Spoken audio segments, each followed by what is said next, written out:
Colorado, man, just finding a way at the buzzer, snagging a Hail Mary, taking it to OT, Travis Hunter forcing the fumble, game blouses. So what did we learn about Colorado last night? Because I came on this very show on Tuesday morning and told y'all, hey, I think in week 4, we start to figure out who teams are. We may not know who's winning the national championship, but we know the teams that are going to fold.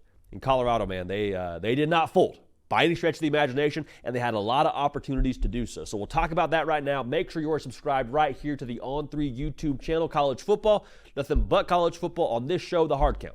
This is a show run by college football sickos for college football sickos. So if that's you, we appreciate y'all being subscribed. Also follow me on Instagram and on Twitter at JDPiquel.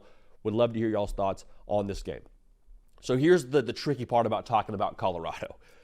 If you say something critical of Colorado, you are a hater, you don't like Deion Sanders, you don't like Shedeur Sanders, you have some agenda against Colorado that is not pertaining to what they do on the field. If you say something positive about Colorado, you're overhyping them, you are a sheep, you're just buying into the Deion Sanders hype, and you don't actually want to, objectively look at what you're seeing on the field. So we're going to do our best here just to give you a straight shot as to what we saw yesterday.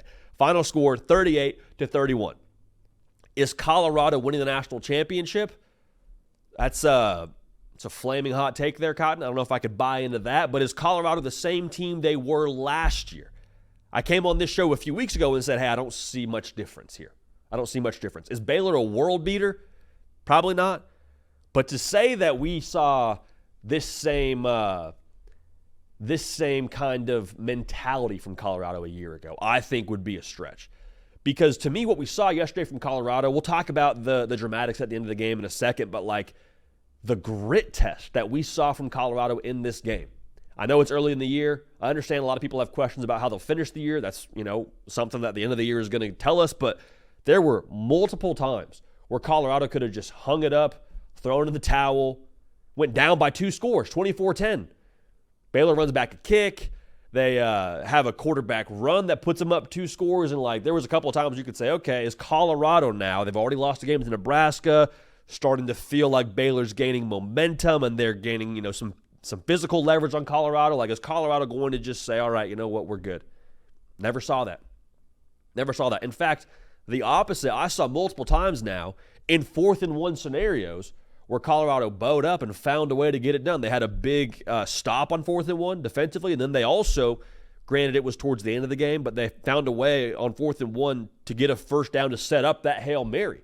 So Colorado now, is it a finished product? I don't think so. I think, if you're a Colorado fan, you're hoping they continue to trend upward and evolve, but they showed a lot more balance. The key stat to me when assessing the success from Colorado last night, they won the time of possession. 36 minutes to 23 minutes over Baylor. That in itself speaks to the kind of game that Colorado played last night. Couple of notes here. Say what you want about Shedeur Sanders. Okay? And everybody does say what they want about Shedeur Sanders, right? He is a polarizing character. Everyone's got an opinion. There is no one who is indifferent on Shedeur Sanders. You either think that he is, a little bit much. You think he's the best quarterback in college football. There is no in between. Say what you want about him. This dude I am so impressed with the way that he just takes a beating. Game in and game out. Was sacked 8 times last night. Didn't matter. Every single time gets back up, keeps on slinging.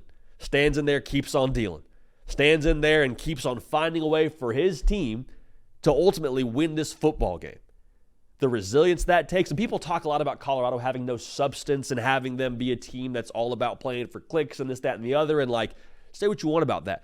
To get sacked 8 times and hit in the mouth a bunch of other times and pressure a bunch of other times and to keep coming back for more and to keep competing, that tells you a lot about a guy. So you can have your opinions, but Shedeur Sanders, the way that he was standing in there last night, to me told me a lot about how much he actually wants to win, how much he loves football, and how gritty this dude is. And I'll say this too, I think players on Colorado see that, follow that, buy into that, and play for Shedeur Sanders because of that. Just my 2 cents from the outside looking in. I'll also add this. I just got to keep saying this because I'm worried that at a certain point in time we'll just start taking it for granted. Travis Hunter's generational, dude. He's generational. Like, if he doesn't end up in New York City, at least in that room as a Heisman Trophy finalist, something is wrong with how we're assessing the Heisman Trophy, dude. Last night, 7 receptions, 130 yards, forces a fumble on defense to ultimately win the game for Colorado. Like, come on, man. Like, enjoy this. You don't have to love Colorado. You don't need to buy a Travis Hunter jersey. But to not enjoy what he is right now in college football, we may never see another one of him ever again. I understand Charles Woodson is his own thing. Jarrell Peppers was his own thing. Nobody is doing what Travis Hunter is doing. I don't think ever again. So again, you don't have to be all in on Colorado, but like, let's not be so ignorant than to just dismiss what Travis Hunter is doing right now. I'm laughing because it's legitimately comical. It is something we will not see, I don't think, if ever again, not for a long time. And they deserve a lot of credit for that. Now, going back to what I said about the resiliency from Colorado, man.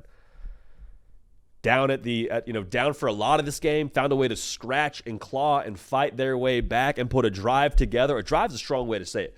Find a way to put themselves in position to have a chance to huck it right around midfield for a touchdown to tie the game, man. Like, again, that takes belief, that takes resilience, that takes grit.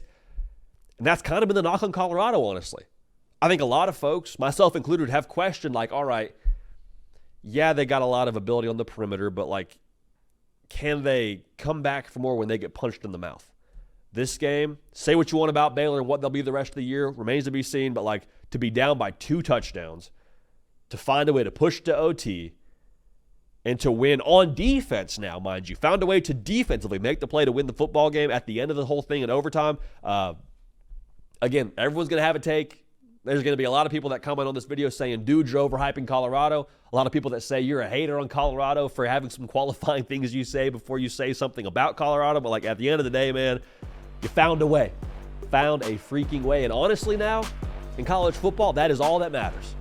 There is no notes in the win-loss column of, well, hey, actually, they needed a Hail Mary at the end of the game. They don't say that. They say you won or you lost. In Colorado, found a way at home over Baylor to get it done, and you don't apologize for that in the slightest. Make sure you're subscribed. You can follow me on Instagram and on Twitter at JD Pakel. Want to hear from y'all and your takeaways from last night's win for Colorado over Baylor. We appreciate y'all. We love y'all. Going to keep this party rolling, and we will see y'all next time.